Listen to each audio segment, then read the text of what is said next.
Every Thursday, UD's ornithology class spends the morning in the woods. It's 7:35. My schedule on the registrar actually says I have a lab at 7 a.m. to 11 a.m.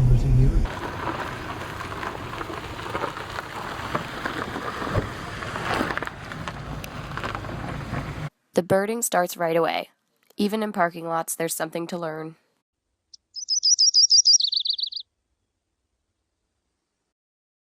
With 30 pairs of eyes, nothing gets overlooked.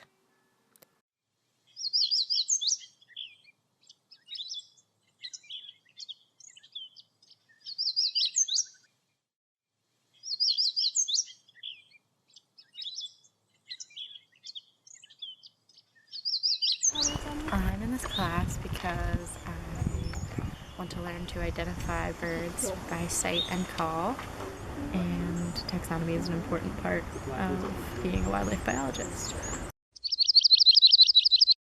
The class is led by Dr. Greg Schreiber. That's him.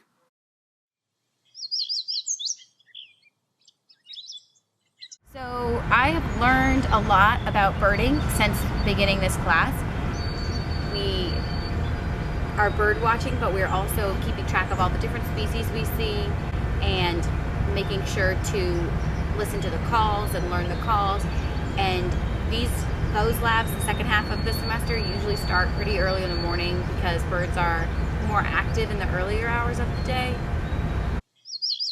For the rest of our lives, we will be surrounded by birds. I know that the things I've learned in ornithology lab are going to help me in my future career path, especially because I am a wildlife conservation science major. A lot of the jobs I'm applying for require me to know and be able to identify different waterfowl species, different bird species, endangered species, and because of ornithology lab, I will be able to do those things.